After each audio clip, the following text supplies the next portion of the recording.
Hello বন্ধুরা, ইচ্ছে আমি এখন যাচ্ছি জামা কাপড় কাচতে। আমি ডেলি ধুই না, সেই জন্য আমি সপ্তাহে ধুই জামা কাপড়।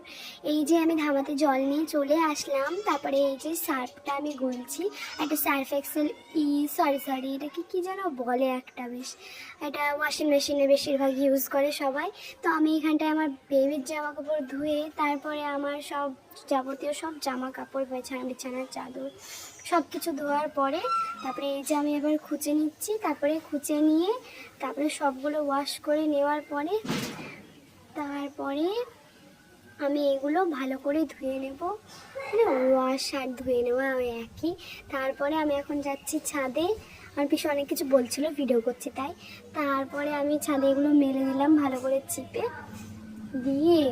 এবার আমি সব মেলে দিলাম। এবার এই যে দেখো কতগুলো আমি কাচাকুচি করেছি। বাই বাই, আমি এখন তেঁতুল